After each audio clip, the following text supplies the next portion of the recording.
Sabadão do Resumão de Notícias está no ar. Para quem não conhece, é um vídeo quinzenal onde eu trago as principais notícias, alguns rumores do mercado de hardware, PC game, às vezes até algumas coisas de consoles, que também tem hardware ali dentro. E um único vídeo no formato compacto para você que não tem muito tempo para acompanhar diariamente tudo que é anunciado em vários sites da internet. Aqui a gente tem em um único vídeo reunido 15 dias de informações. Eu vou falar sobre os bugs que estão afetando placas X570, B550 e A520, placas da nova geração dos AMD. 6700 XT com data, semana que vem vai ter um anúncio de uma nova placa, a gente espera que seja 6700 XT. Os lucros da Nvidia que continuam a aumentar mesmo com os problemas de escassez que inclusive está estimada por alguns especialistas que dure até o ano que vem, ou seja, 2021, estamos lascados. SSD que estão rodando com uma performance melhor nos CPUs Intel em relação aos melhores CPUs da AMD, como assim afetando a performance de SSD? RTX 3060 de 6 GB, né? Hoje a gente só tem a de 12 GB, e essa seria uma possível variante de 6, entre várias outras coisas. Aqui na descrição eu vou deixar o timestamp com todas as notícias, você pode clicar só no que você quer assistir, ou caso prefira, vem comigo até o final, vamos conferir o resumão completo. Esse vídeo é um oferecimento de Cooler Master GM27CF. Entre na realidade imersiva com tela 1500R, a curvatura perfeita que oferece imersão e conforto de uso. Com taxa de atualização de 165 Hz, overclock até 200 Hz, esse monitor é compatível com FreeSync Premium G-Sync, oferecendo alto padrão de qualidade e tempo de resposta para games. Saiba mais pelo primeiro link na descrição. Você se lembra daquelas placas de vídeo específicas para mineração que a Nvidia anunciou recentemente? Eu falei mais sobre isso em outro vídeo, eu vou deixar aparecendo aqui no canto, onde lá eu disse que essas placas não faziam muito sentido porque em relação às placas RTX 30 atuais, elas ofereciam até um hash rate ok, mas o consumo de energia delas era muito alto, então ficava uma coisa um pouco desproporcional, uma forma de repente, não incentivar as pessoas a comprar essas placas, o que não faz muito sentido. E agora a explicação apareceu. No driver mais recente da Nvidia, 461.72, apareceu que as duas placas dessas específicas para mineração de criptomoedas, as mais simples, a 30HX e a 40HX, são na verdade chips da arquitetura anterior, elas são Turing, elas não são GPUs Ampere como as GPUs recentes, e isso explica a menor eficiência energética. Sabendo disso, a 30HX deve ser uma GTX 1660 Super e a 40HX uma 2060 Super, baseado na performance e o hash rate que eles oferecem ali. Se essas placas permitirem o ajuste de Power Limit, Core Clock e Memory Clock para cima, talvez elas se tornem placas interessantes para mineradores, que eles vão conseguir subir o hash rate e diminuir o consumo de energia da placa, tal como acontece hoje com as placas de vídeo para games convencionais. Porém, ainda tem aquela questão, né? São placas que a médio e longo prazo podem se tornar simplesmente descartáveis se a mineração dá outro crash, como já aconteceu em outras oportunidades. Então, meio que não faz muito sentido comprar placa específica, porque você não pode revender para os gamers, tal como as RTX e a GTX. A não ser que elas custem muito menos, a gente espera ver mais novidades sobre isso em breve, quando elas efetivamente forem lançadas.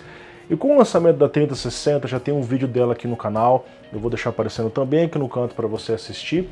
A Nvidia deu mais informações sobre o Resizable Bar, que é aquele recurso que permite que o CPU acesse a totalidade da VRAM da placa de vídeo, não mais limitado a uma porção individual de 256 MB. A AMD deu pontapé nesse recurso, chamou ali o nome comercial de Smart Access Memory, mas já não é um recurso exclusivo. Na verdade, nunca foi exclusivo, que a AMD não tinha deixado muito claro isso pra gente. Os CPUs Intel de 10ª geração já receberam suporte, as placas de 10ª geração também, e as placas de vídeo Nvidia agora vão receber o suporte. Eles não falaram sobre a geração passada, a RTX 2000, tampouco as Pascal, as GTX 1000, apenas que as placas RTX 30 em diante, nessa geração, vai ter o suporte ao recurso. A 3060, que acabou de ser lançada, já está chegando com esse suporte, através de uma BIOS que já vem preparada na placa, e as placas que já existem, 3060 Ti, 3070, 3080, 3090, precisarão de update de BIOS, que vai começar a vir pela Nvidia, nos modelos Founders Edition, e pelos parceiros a partir do final de março em diante, ok? A Nvidia diz que há um aumento de performance de até 10% nos melhores títulos, só que tem jogos que você chega a perder performance. Então eles estão testando jogo a jogo e selecionando qual você tem realmente um aumento de performance e qual você não tem. Eles passaram a lista de jogos inicialmente compatíveis, e seriam Assassin's Creed Valhalla, Battlefield 5, Borderlands 3, Forza Horizon 4, Gears 5, Metro Exodus, Red Dead Redemption 2 e Watch Dogs Legion, tá? Eles informam que os CPUs Intel de 10ª geração, 11ª são compatíveis, assim como os Ryzen 5000 também são, ok? Bom, e depois de tantos rumores, finalmente a 6700 XT está saindo do papel. Essa que é uma placa que deve vir para competir entre a 3060 Ti e a 3070. São placas que hoje elas têm uma concorrência com a 6800, mas a 6800 é uma placa mais cara e também mais rápida. Então essa seria uma placa para encaixar nesse segmento, embora hoje, quando a gente fala de preço, essas coisas, simplesmente não existe, os preços estão totalmente descontrolados, de forma com que uma 3070 Ti está custando 10 mil reais, inacreditável. Uma 3070 passando dos 10 mil reais, então, cara, perdeu o sentido por conta da mineração, os caras estão comprando tudo, tá faltando placa, virou um caos o mercado de placas de vídeo, basicamente. Mas, no Twitter da Radeon, foi marcada uma data, no dia 3 de março, na semana que vem, à 1 da tarde, convertendo para o horário brasileiro, vai ter uma live onde eles vão falar sobre uma nova edição de uma RX 6000. Eles mostraram uma placa Dual Fan, muito provavelmente é a 6700 XT, talvez até a 6700. Essa seria uma placa para competir contra a 3060 não TI, essa que acabou de ser lançada. Então, marque na sua agenda, dia 3 de março, 1 da tarde, eu vou estar aqui ao vivo comentando com vocês, assistindo a apresentação da AMD. Agora resta saber duas coisas. Vai ter para vender e qual vai ser o preço real, porque o preço anunciado não existe, né? A própria 3060, 329 dólares, você vai ver nas lojas, quando tinha estoque era 500 dólares. O preço não existe. O preço real a gente vê depois, só depois de demorar para chegar nas lojas, de ter pouquíssimo estoque, eles subiram os preços já na fábrica mesmo, ok? É esperado que essa placa traga 40 unidades de computação, com isso 40 aceleradores de Ray Tracing, 2.560 shaders, 12 GB de memória de DDR6 e 192 bits, tá bom?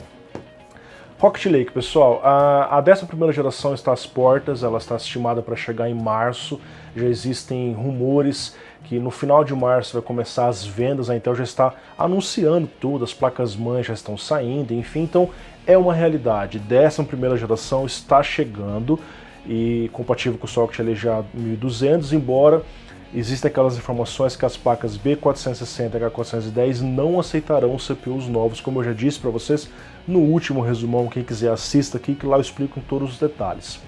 Agora, o assunto aqui é que a Intel afirmou que esses novos processadores são capazes de oferecer até 11% mais performance que os Ryzen, não a performance bruta, eles estão falando de SSD.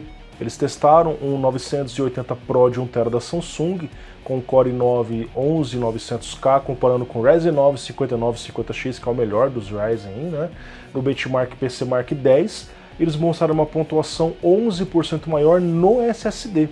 Então o que eles estão dizendo é que NVMe geração 4.0 é mais rápido com Intel do que com a AMD, então está entrando só agora no PCI 4.0 no desktop. Porém, ele não mostrou a pontuação exata que foi apresentada, assim você não consegue comparar na sua casa caso você tenha esse SSD. Ele mostrou apenas a performance relativa, o que é um pouco estranho, não dá para você verificar os resultados. Ele também usou uma placa PCI Express para conectar o M2, ele disse que era por conta de aliviar ali qualquer tipo de gargalo, evitar incompatibilidades, mas as duas placas-mãe testadas têm slots M2 sem problemas. Então, é uma notícia, mas é bom aguardar futuros testes para ver se realmente é isso na mão de pessoas que não são da Intel ou da AMD, vocês entendem, né? Agora vamos falar de uma grande polêmica. Usuários têm relatado problemas com as portas USB em placas-mãe AMD série 500, como uma B550, uma X500, inclusive em uma das placas que eu testei aqui no canal, que é a B550 Aorus Pro, que eu não presenciei esses problemas, mas eles estão relatando esses problemas. Segundo eles, as portas USB têm travado por alguns segundos, desconecta periférico, mouse, teclado, headset, aleatoriamente, sem uma causa específica, né? Pessoalmente, eu tenho um amigo que está passando com esses problemas justamente com uma placa B550, ele veio falar comigo. A AMD se pronunciou sobre o caso, dizendo que está ciente dos relatórios de que um pequeno número de usuários está enfrentando problemas com USB nas placas da série 500.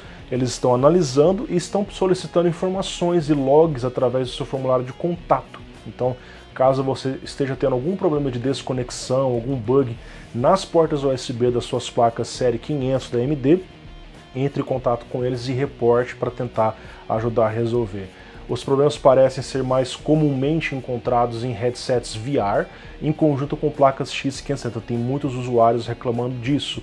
Alguns usuários falam que quando você usa uma placa de vídeo PCI Express 4.0, as da NVIDIA agora e as da AMD desde a geração passada, tem tido mais esse problema. Então, quando você coloca a placa para rodar no 3.0 através da BIOS, você pode selecionar isso lá, os problemas parecem estar sendo resolvidos. Então, pode estar relacionado com o chipset, a forma como ele lida ali com lanes PCI Express, USB, enfim. Tá?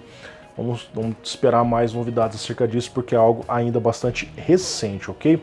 Agora vamos para o campo dos rumores. Então vai aparecer a tag rumor aqui em cima, isso não é confirmado, pode ter verdades no meio de mentiras, então vamos esperar mais confirmações, porém eu já estou adiantando um pouco sobre isso para vocês.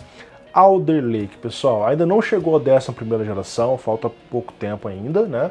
Mas para quem acompanha quinzenalmente o resumão, você sabe que nesse ano está estimado para chegar a 12ª geração. Pois é, cara, 2 gerações e 2 anos. Lucas, isso é impossível. Não, não é impossível, porque em 2017 teve isso. Teve 2 gerações, a 7ª e a 8ª geração. Essa 12ª geração chama-se Alder Lake. O que a gente já sabe até agora é que vai trazer a litografia de 10 nanômetros, finalmente saindo do buraco negro, do limbo dos 14 nanômetros, onde o socket vai ser maior, o LGA 1700, o chip parece uma bolachona, ele é bem grandão o processador, e pela primeira vez vai trazer aquela ideia Big Little da ARM, né? Núcleos mais rápidos para atividades pesadas e núcleos mais lentos, porém bem mais econômicos, para uma atividade leve, um Excel, uma navegação, enfim. É uma proposta interessante, especialmente para notebooks que precisam economizar energia. Em um recente vazamento no software Geekbench aparece um desses CPUs com 8 núcleos e 16 threads, com a configuração de núcleos mais lentos desabilitada. Então, ou o software não conseguiu reconhecer essa questão de núcleos rápidos e lentos e colocou tudo no mesmo balaio, 8/16, ou foi possível desabilitar no desktop isso, tá bom? Essa configuração estava pareada com memória RAM DDR5, essa é uma novidade que a gente espera que venha tanto na Intel quanto na AMD entre 2021 e 2022. Ele usou uma RTX 2080 e marcou ali 106 mil pontos no software. Agora vamos falar sobre RTX 3060 de 6 GB. A gente sabe que isso é uma possibilidade porque essa placa utiliza um barramento de 192 bits. Cada chip acessa a GPU em 32 bits. Logo, se você tem chips de 1 e chips de 2 GB, você pode ter 6 GB ou 12 GB na placa. 12 GB é o que tem hoje, mas se eles trocassem os chips para 1 GB, poderia ter 6 GB de repente, deixar essa placa mais barata, já que a gente sabe que memória RAM custa dinheiro, né? Óbvio. Enfim, pessoal, um vazamento em um órgão regulador da Coreia do Sul mostrou uma placa Palit, uma 3060 OC Dual 6 GB, sendo registrada tendo esses 6 GB de VRAM, junto com a versão de 12 GB que já existe. Então talvez essa placa venha a existir no futuro, e obviamente acho que não é só um fabricante que iria trazer isso, né? Essa deve ser uma especificação da própria NVIDIA para múltiplos fabricantes. Então talvez exista uma outra variante com menos memória, tal como existia na 1060 de 6 e de 3 GB, tá bom? Que era mais barata. Agora vamos sair dos rumores, então a tag vai sumir, vamos para as notícias rápidas do dia. TSMC, pessoal, com o mundo entrando em uma espiral na crise, a demanda cada vez maior por eletrônicos, a receita de algumas empresas, na verdade, não estão caindo e sim subindo. Uma delas são as empresas que trabalham com semicondutores, com criação de chips, porque a demanda está altíssima, não só PC game, mas servidores, indústria automobilística, 5G, entre várias e várias outras coisas. Segundo o relatório da TrendForce, acerca das 10 principais empresas fabricantes de semicondutores do mundo, o aumento no lucro deles está na casa dos 20%, tá? No topo da lista aparece 4 empresas, TSMC, que é a maior, Samsung, UMC e Global Foundries. Por consequência desse aumento na demanda, as empresas que compram esses chips também estão lucrando muito. Apesar de ter escassez de placas de vídeo, a Nvidia está lucrando absurdamente bem, comparando com o ano passado, segundo seus próprios relatórios fiscais divulgados recentemente. No último trimestre, a Nvidia ela concluiu esse relatório e arrecadou cerca de 5 bilhões de dólares, 61% maior que no ano anterior. Eles esperam para o próximo trimestre 5,3 bilhões de receita arrecadada pela sua empresa. Ou seja, financeiramente, a falta de placas não fez mal para a empresa, muito pelo contrário, fez bem, porque a empresa está vendendo tudo, seja para os gamers ou para os mineradores. Paralelo a isso, nós temos aqui aquela velha pergunta: Lucas, quando a gente vai ter uma normalização, cara? Eu quero comprar uma placa de vídeo, eu não tenho placa de vídeo, cara. Montei meu PC e não consigo comprar uma placa porque uma 2060 está custando R$4.000? Insano, né? Bom, a gente não sabe ao certo, mas segundo Tom's Hardware, em consulta com especialistas da indústria, a escassez durará até 2022. Sim, meus amigos. 2021, segundo eles, já está condenado, tá? A gente não sabe se isso é certo, é uma expectativa, né, o futuro, mas ele explica que não é apenas por conta dos scalpers, são aquelas pessoas que compram a placa e revendem muito mais caro, ou os mineradores que têm muito mais dinheiro para investir, ao invés do gamer que vai comprar uma placa, o cara vai comprar 10, 20, 50 placas, mas também por grandes dificuldades na fabricação e falta de recursos aliada a essa altíssima demanda gerada no mundo inteiro. Segundo eles, a demanda supera a oferta em 30%, ou seja, não tem placa para todo mundo. Você tem uma porcentagem do público que é alcançada, que é suprida, mas boa parte fica sem. Grandes empresas como TSMC e Samsung estão expandindo suas fábricas para tentar dar conta dessa demanda, mas são coisas que demoram bons anos para acontecer, então, por enquanto, a gente segue nessa grande dificuldade de placas de vídeo. Isso já aconteceu no passado, depois de um tempo normalizou, mas depende de alguns fatores, né? Bom, por muito tempo eu usei o software Pasmark na suíte de testes do canal, dei uma parada para deixar as coisas mais enxutas. Recentemente eles anunciaram que estão disponíveis também para o Windows ARM. O que isso significa? Que você pode testar nessa plataforma CPUs e comparar com CPUs x86 do desktop, como Ryzen e Intel Core.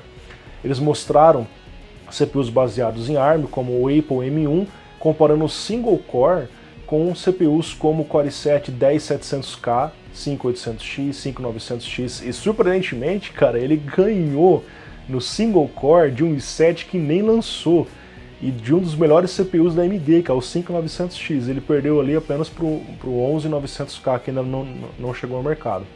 Porém, na pontuação geral, onde roda ali vários testes, ele se posiciona entre o i7 de notebook, o 10750H, e o Ryzen 5 3600 popular de desktop.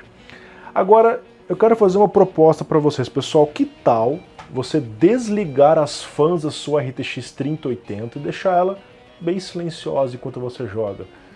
Parece meio estranho, mas digo mais, e se você pegar o seu Ryzen 5 5600X, desligar o cooler dele, deixar sem ventoinha nenhuma, e também aproveitar e desliga logo as fãs do PC, deixa tudo silencioso. Parece uma loucura, né? Não vai dar muito certo, porque as coisas esquentam, mas foi o que uma empresa fez, chamada Turi Metal.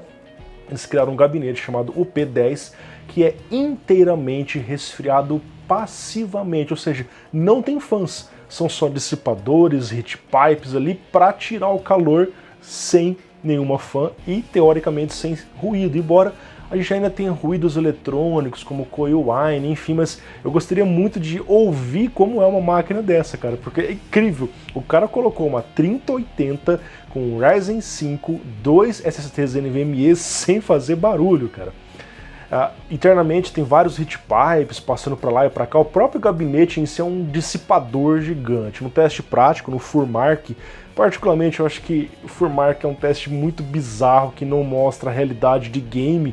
Então eu acho que poderia ter sido testado um game mesmo, mas beleza, Furmark mostrou a 3080 pegando 87 graus, que é um valor bem alto, tá? É difícil a gente trabalhar com uma temperatura dessa. Mas considerando que não há ventilação nenhuma, até que foi ok, aceitável, né? Eu fico surpreso da placa conseguir entrar no Windows e ele conseguir rodar um teste de estresse e a placa não pegar 100 graus e desligar, tá? Então, no mínimo surpreendente, mas não sei se eu entraria numa dessa. Você entraria? Deixa seu comentário aqui. Agora, falando em placa de vídeo, né, uma polêmica envolvendo a Zotac. Olha só, pessoal, na sua conta no Twitter dos Estados Unidos, eles divulgaram uma rig de mineração com 8 placas de vídeo RTX 3060 Twin Edge, dizendo: um exército de GPUs Zotac famintos por moedas.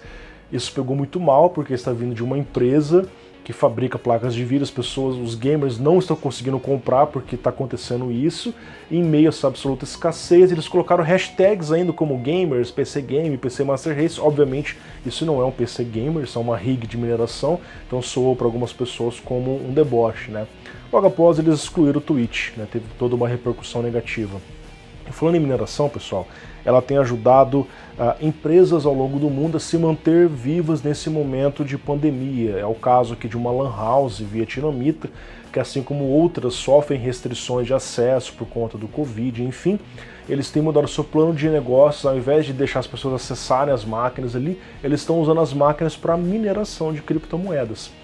Um deles diz aqui que os lucros são maiores, e ele chega inclusive a encorajar que outras lan houses lá fora, são conhecidos como cybercafés, né, façam o mesmo. Vocês estão vendo algumas fotos do que ele montou dentro da sua lan house / cybercafé. Agora a NVIDIA também reporta um sensor de temperatura interno chamado de hotspot através do HWinfo64. A gente já via isso na AMD. Basicamente, quando a GPU reporta a temperatura da GPU, nem sempre é a maior temperatura obtida, mas pode ser a temperatura de um único sensor ou uma média das temperaturas, porque a GPU tem múltiplos sensores espalhados no die, tá? Então, normalmente a gente se reporta a temperatura média, mas na AMD, desde a geração passada, já era reportado o hotspot, que chegava a ser de 15 a 20 graus mais quente. Esse é o ponto mais quente da GPU em relação à média geral. Segundo o site Igor's Lab, testando a 3090 Founders Edition, que agora também reporta a temperatura da memória, as GDDR6X estão reportando a temperatura finalmente, né? Só as placas da AMD faziam isso. Então nesse software HWinfo64 a gente vê que o hotspot fica cerca de 14 graus acima da média, enquanto que uma 6800 XT e GameX Trio, que já tinha esse reporte antes, chega a marcar até 20 graus de diferença. Isso vai estar disponível no HWinfo Beta, tá bom? Em declaração ao site PC Gamer, o porta-voz da NVIDIA disse que os usuários não conseguirão remover aquela limitação de hash rate da 3060, porque, como vocês sabem, a NVIDIA disse que a nova 3060 seria limitada para mineração de Ethereum em 50%. E eles vêm para reafirmar que existe uma comunicação entre GPU, BIOS e drivers, então não dá para remover. Olha, particularmente eu não coloco a mão no fogo, cara, porque você falar para hackers russos, chineses, enfim, que não dá, cara, os caras ficam mais doidos para tentar quebrar. Então, vamos ver, cara. A NVIDIA disse que não tem como quebrar, burlar essa proteção para que você minere com a placa no seu máximo potencial. Eles fizeram essa medida, segundo eles, para deixar com que os gamers comprem a placa e não os mineradores, tá bom? A gente vai saber mais sobre isso nos próximos dias, então eu agradeço a audiência de todos vocês, muito obrigado por estarem aqui, confiram na descrição os patrocinadores do canal, e um grande abraço a todos, deixe seu comentário, é muito importante, até mais, tchau!